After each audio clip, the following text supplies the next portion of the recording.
nós vamos apresentar uma aula muito bacana para vocês. A gente vai falar sobre a crise da Ucrânia. A gente falando da crise da Ucrânia, a gente atende dois públicos. Os estudantes que efetivamente precisam de uma ajuda para fazer um bom Enem e também a galera que está vendo esses telejornais, né, Jornal Nacional. E a partir do momento que você assistir essa aula, você nunca mais vai falar bobagem. Você está com o tio Anderson e você está aprendendo história. Que poderia ter sido evitado. O grande problema que nós temos como uma das raízes dessa situação da crise da Ucrânia com a Rússia foi desencadeado ou foi começado com o fim da União Soviética. Em 1991, nós tivemos o fim da União das Repúblicas Socialistas Soviéticas. Imaginem um país que nem o Brasil, que tem São Paulo, Rio de Janeiro, Minas Gerais. Imagine que a União das Repúblicas Socialistas Soviéticas eram vários estados, como tem no Brasil, todos juntos na grande União Soviética. Na verdade, você tem, a partir do momento que a União Soviética ela acaba se desfazendo, o grande Império Soviético, o grande país socialista do mundo, você tem diversos problemas e diversos conflitos causados por esse fim. A Ucrânia, ela dentro desse cenário geopolítico, era um país extremamente importante. Boa parte do arsenal nuclear da União Soviética, da extinta União Soviética, estava na Ucrânia. E aí o grande problema, com o fim da União Soviética, ela entrou numa grave crise econômica. Efetivamente a inflação não parava de subir. Nós tínhamos naquela época as duas grandes superpotências, que seriam os Estados Unidos representando o mundo capitalista, e nós tínhamos a União Soviética representando os países de cunho socialista. Para vocês terem uma ideia, se eles tinham um conflito ideológico que foi terminado da Guerra Fria, você teve que pedir ajuda, no caso a União Soviética teve que pedir ajuda para o seu maior rival. E isso demonstra como a situação era muito complicada. E aí nós temos a situação das armas nucleares. Quando a gente pensa em conflito mundial, a gente pensa sempre em tanques, navios, porta-aviões. Só que você tem que lembrar de outra coisa. Boa parte do equilíbrio militar, do equilíbrio da geopolítica de poder, ela está nas armas nucleares. E aí boa parte do arsenal da União Soviética, da extinta União Soviética, ficava na Ucrânia. E lembre-se que, quando eu falo que a União Soviética estava em crise, numa grave crise econômica, o maior receio que todas as nações tinham era que esse grande arsenal nuclear fosse parar na mão de pessoas, enfim, de repente guerrilheiros ou insurgentes, que pudessem se aproveitar dessas armas nucleares. E aí foi feito o Acordo de Budapeste. Lembrando que até 1991 existia o país União Soviética. A partir do momento que você tem o fim da União Soviética e você tem o surgimento da Rússia, todas aquelas repúblicas satélites que tinham em volta declararam independência. Estônia, Letônia, Lituânia, Bielorrússia, Turcomenistão, Azerbaijão, todos esses países decretaram sua independência. E aí o grande impasse ficou efetivamente na criação da República da Ucrânia. No Acordo de Budapeste, o que ficou determinado? Que todo esse arsenal nuclear, uma parte dele fosse destruído e a outra parte fosse entregue para a Rússia. E nesse acordo, o que foi combinado? Que a Ucrânia tivesse a sua autonomia respeitada e a partir do momento que ela tivesse essa autonomia respeitada, não teria uma invasão por parte da Rússia, a Rússia não teria essa ânsia de querer anexar, em troca, esse arsenal nuclear seria destruído, seria entregue para os russos. E aí surge o primeiro problema. Se anos depois você tem a Rússia invadindo a Ucrânia, é como se ela estivesse passando por cima desse Acordo de Budapeste. Gente, a União Soviética deixou de existir em 1991. Hoje nós temos a nossa querida Rússia. A Rússia é um país extremamente capitalista. Então não venham me dizer, pelo amor de Deus, que nós estamos perto de um país comunista. A Rússia já deixou de ser comunista há muito tempo. O próprio Vladimir Putin é um líder extremamente autoritário, centralizador e extremamente capitalista. Vocês lembram da Copa da Rússia? Vocês viram aquele monte de patrocinador? Vocês viram o McDonald's? Vocês viram a Coca-Cola? Estão operando em território russo. Então não há que se falar em socialismo na atual Rússia, beleza?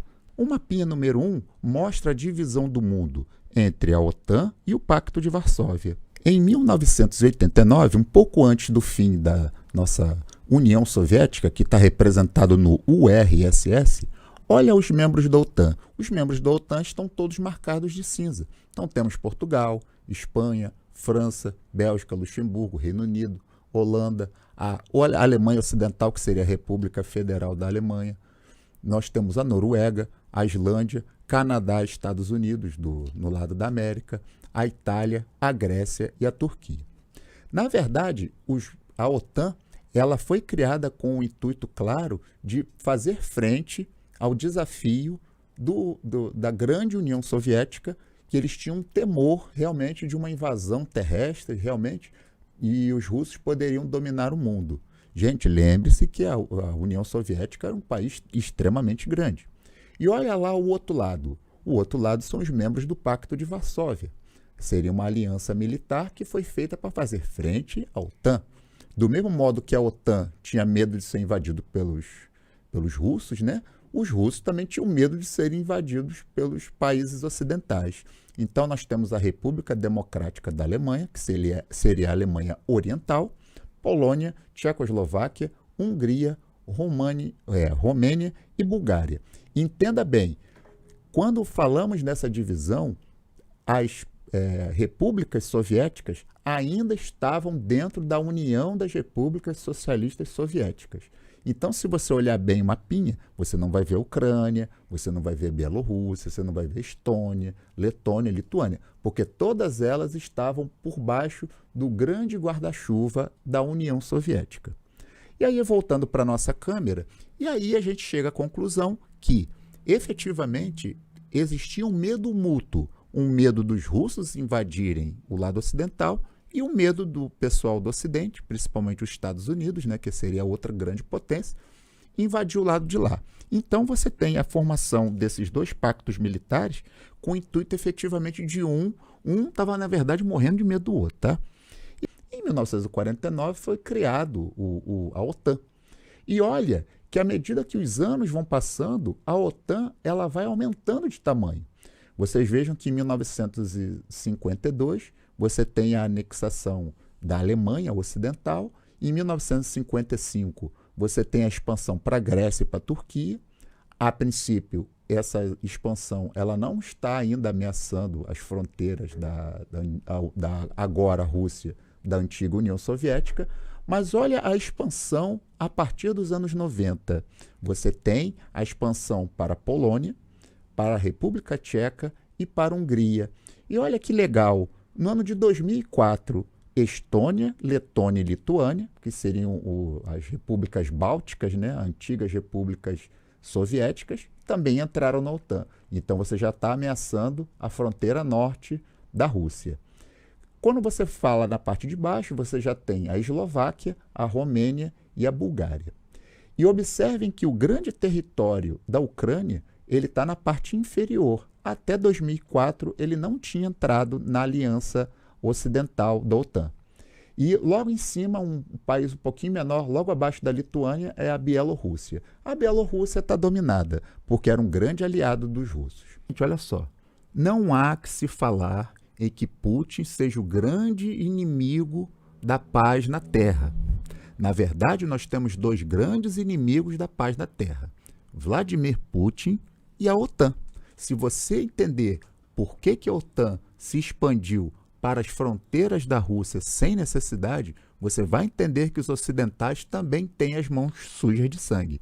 Lembrando que quando Putin se propôs a invadir o território da Ucrânia, ele também está com as mãos sujas de sangue e também está causando problemas lá, beleza? Então não vamos falar bobagem não, está todo mundo errado nesse conflito. Na verdade, a guerra é sempre errada. Toda vez que você entra num conflito, muita gente morre, muita gente acaba sofrendo. Que até 2013, a Ucrânia não representava um perigo para os russos. Por quê?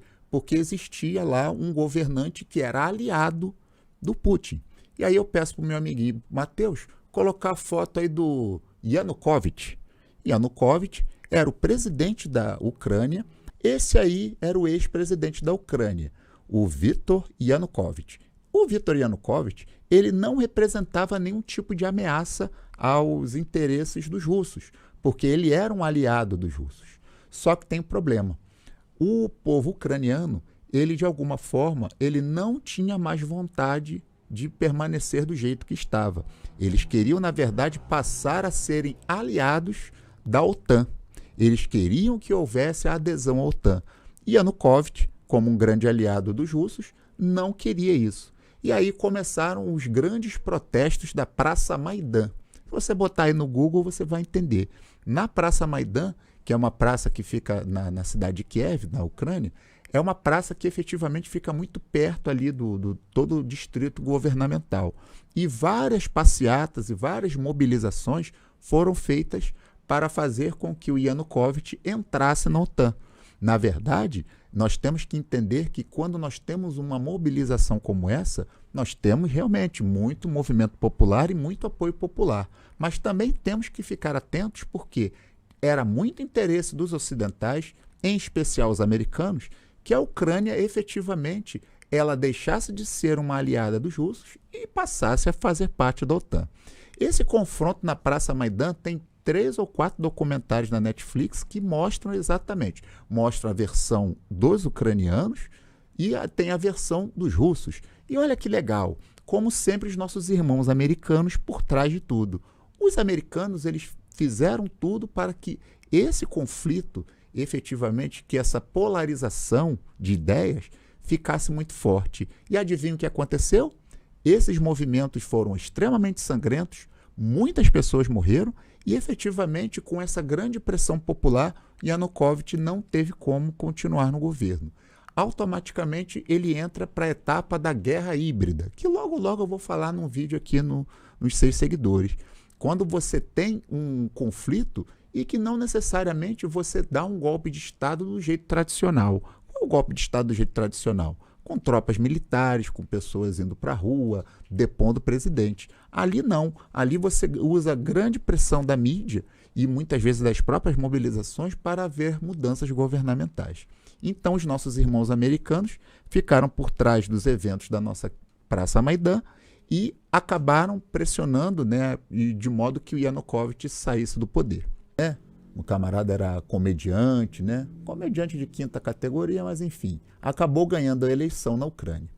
E, infelizmente, esse camarada era mais uma pessoa aliada aos interesses dos americanos. E uma das primeiras providências dele ao entrar no governo foi pautar, colocar na Constituição da Ucrânia a entrada na OTAN. E aí, quando ele faz isso, ele enfurece os ex-aliados russos. E aí você tem a situação do conflito começando a chegar às portas de Moscou. Lembrando que quando nós colocamos a OTAN e os mísseis da OTAN futuramente no território ucraniano, eles estão a menos de 200 quilômetros de Moscou. E aí você gera o conflito. A partir do momento que você tem esse grande ajuntamento de tropas, esse grande ajuntamento de uma aliança militar inimiga tão perto das portas do território da Rússia, você tem esse problema. Você pode fazer com que logo, logo tenha um conflito extremamente sério. E aí nós vamos colocar aqui a figurinha número 3. Figurinha número 3, a gente fala um pouquinho da questão da crise da Ucrânia, que os anos de 2013 e 2014 foram extremamente sérios e perigosos para a Ucrânia. Então, entenda a crise na região. Começo. Em novembro de 2013, o então presidente ucraniano Viktor Yanukovych se recusou a assinar um acordo com a União Europeia, dando prioridade às relações com a Rússia. Em troca, a Rússia ofereceu um pacote de ajuda de 15 bilhões, além de redução do preço do gás importado do país. Com isso, milhares foram às ruas de Kiev protestar contra o acordo. Lembra que eu falei para vocês que os protestos acabaram derrubando o presidente? Foram esses. E o que o presidente russo Vladimir Putin fez? Ele invadiu a Crimeia. Olha essa pequena península logo na parte de baixo. De maioria russa, o parlamento local foi dominado por um comando pró-Rússia que nomeou Sergei Aksionov como premier.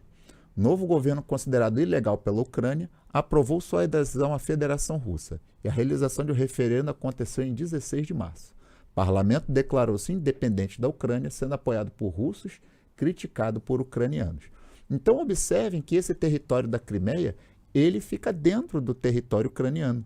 Em 2014, Putin, percebendo que perdeu o Viktor Yanukovych, o seu grande aliado, ele não se fez de rogado, foi lá e invadiu a Crimeia. E observem que você tem uma outra mancha vermelha do lado de lá. O que representa essas manchas vermelhas no mapa? Representam os territórios onde você tem o russo como uma língua nativa. Então, para você ocupar esses territórios militarmente, você vai encontrar muitos aliados nesse território. Aquele território marcado de vermelho do lado direito é os territórios que o pessoal chama de Lugansk e Donetsk, que são territórios extremamente ricos e que também têm maioria de população russa. E aí você vai entender um pouco os outros conflitos. Por que esse conflito, efetivamente, ele não acabou ainda? Na verdade, os europeus são extremamente dependentes do petróleo russo. Esse petróleo russo, ele abastece principalmente o aquecimento das casas na Europa.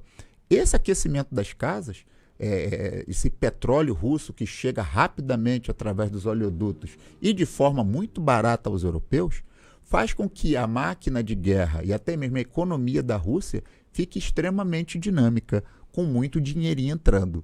Então, observem a grande questão. Do mesmo modo que os países ocidentais eles fazem esse cerco à economia da Rússia, congelando ativos, confiscando dinheiro, em paralelo, na verdade, existe ainda uma grande dependência desse petróleo russo.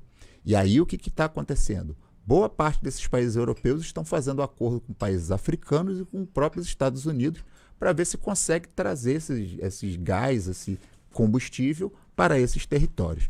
Então, vocês observando o mapinha ali, ó, o gás natural corresponde a 25% da matriz energética da União Europeia. 42% desse gás provém da Rússia, ou seja, quase metade do gás que o pessoal usa para esquentar suas casas. Gente, aqui no Brasil a gente não precisa esquentar a nossa casa não, porque aqui vivemos num país tropical. Agora imagine viver num lugar com menos 10 graus de temperatura. Você precisa ter aquecimento na sua casa, senão você morre. E aí você, voltando para o mapinha, você vê ali os países da União Europeia e ex-repúblicas soviéticas fora da União Europeia. Esse mapinha já é velhinho, a Bielorrússia, o grande aliado dos russos, né? Inclusive reelegeu o governante da Bielorrússia por mais 4 anos, ele já está lá 30, é um grande aliado dos russos. E nós temos agora a Ucrânia, né, que está nesse conflito aí com a Rússia. E olha aí a passagem dos 3 gasodutos. O Nord Stream estava quase pronto e tem os outros 2 gasodutos que abastecem boa parte da Europa com aquela água quentinha lá para você tomar um banho, água quentinha para você ter dentro de casa. E aí é grande dilema. Se você simplesmente diz que não quer mais o petróleo russo, você não vai efetivamente aquecer suas casas. E o que a Rússia fez dentro desse movimento de cerco econômico? Estão exigindo agora que os pagamentos desse petróleo e desse gás que é vendido seja vendido em rublos, que é a moeda dos russos. E olha o dilema. Todas as transações internacionais elas são feitas com dólar. Então, quando você tem a Rússia fazendo esse movimento de só aceitar pagamentos em rublos, você está tirando um pouco da importância do dólar e está colocando uma moeda local. Então, isso aí também pode criar sérias mudanças no cenário geopolítico. E aí, a gente olhando o mapinha lá em cima, vocês vão ver que tem a Suécia e a Finlândia. A Suécia e a Finlândia, eles estão na União Europeia, mas não estão na OTAN. E eles agora anunciaram hoje que querem entrar na aliança da OTAN.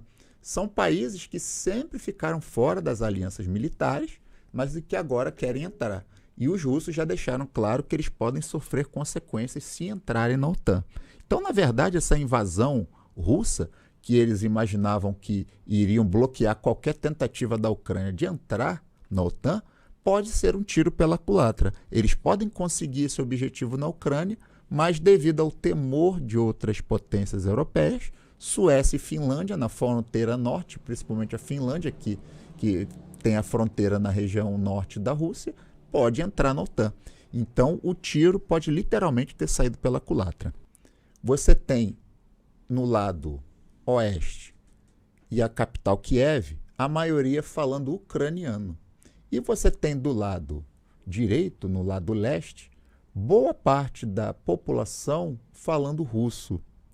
Isso vem desde o tempo do Stalin. Stalin, o governante russo, né, logo depois da queda do czar, enfim, boa parte dessas repúblicas receberam um grande afluxo de população russa nativa. E aí você gera esse pequeno conflito em várias ex-repúblicas soviéticas. Em muitos casos, em muitas regiões, a maioria fala russo. Então vocês vejam que também tem um caldo cultural que acaba misturando todas as estações aí.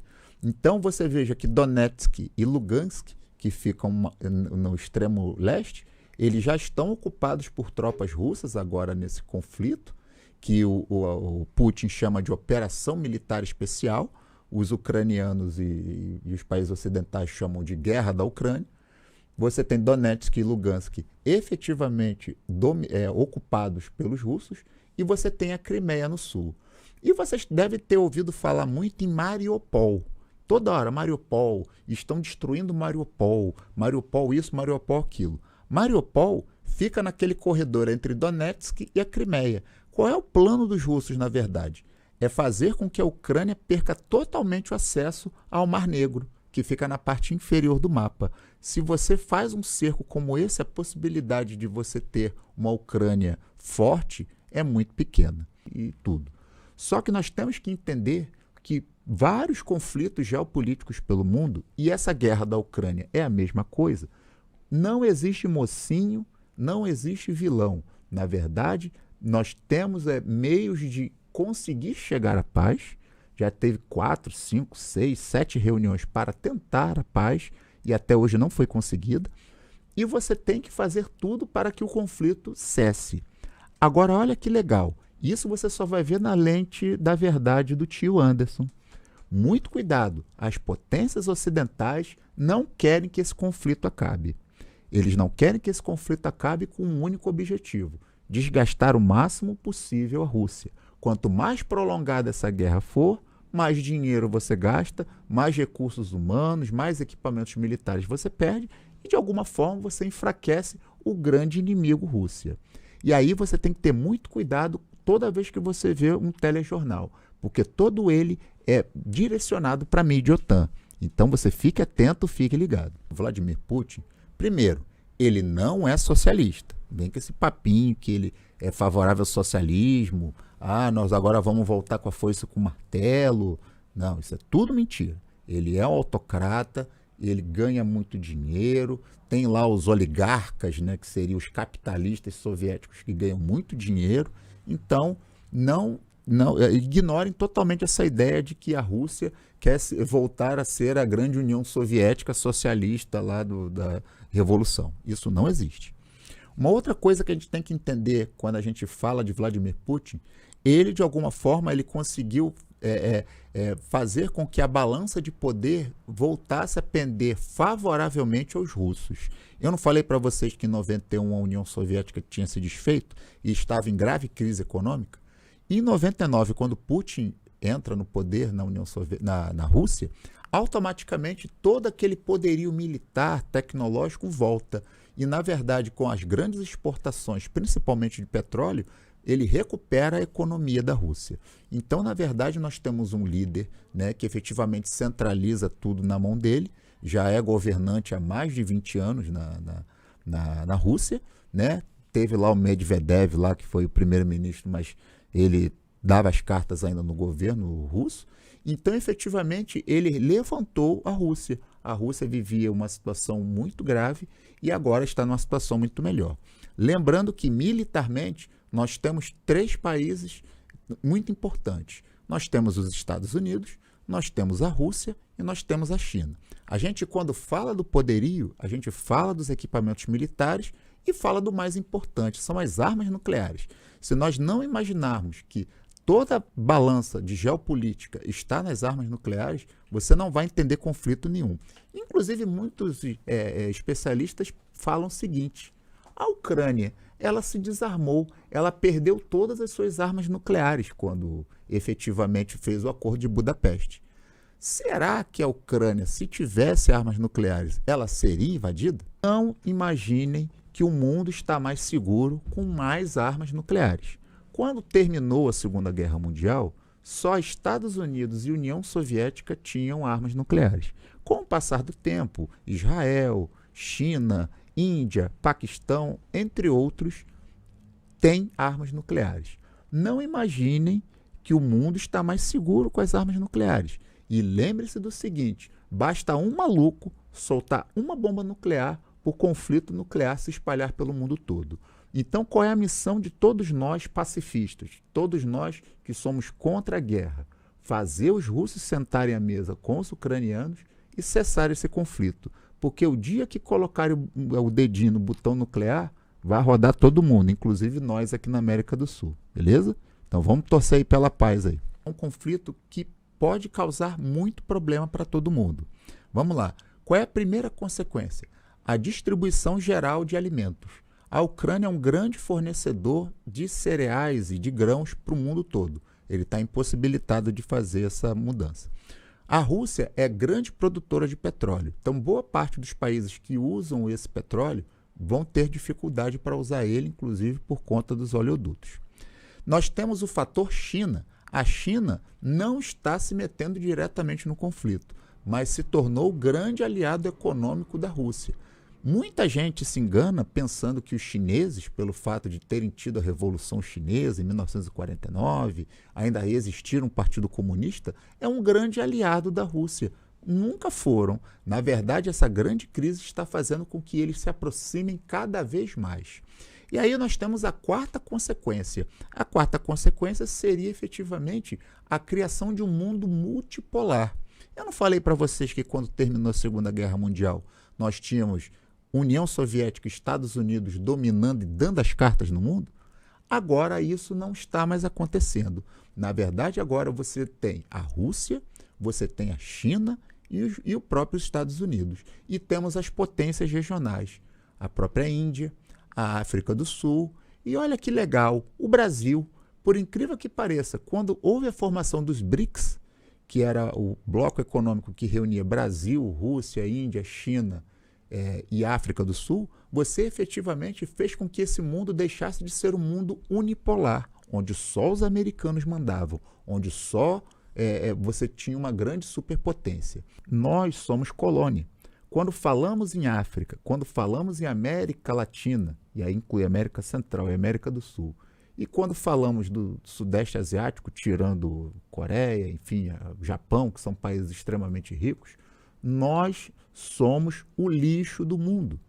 Se nós não entendermos que só existe Europa Ocidental e só existe Estados Unidos na mente deles, fica muito difícil a gente entender que o mundo multipolar, um mundo com várias potências regionais, ele é muito melhor para todo mundo. Uma grande superpotência e a Europa Ocidental dando as cartas o tempo todo em todas as relações comerciais, políticas, militares do mundo, efetivamente não é saudável, beleza? Para falar um pouco da história aqui da nossa região, Rio das Ostras, Cabo Frio, enfim, toda a nossa região, e também algumas pitadinhas de história, né? Vai que você resolve fazer o Enem, vai que você resolve passar no Enem, né? Então nada como ter esse espaço aqui para a gente falar um pouquinho de história.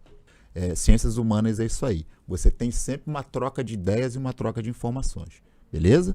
Então, se quiserem me acompanhar nas redes sociais, é só colocar 6 seguidores. Coloca o nome 6 e bota os seguidores logo depois. Vai ficar 2 S mesmo. 6 seguidores no YouTube e no Instagram.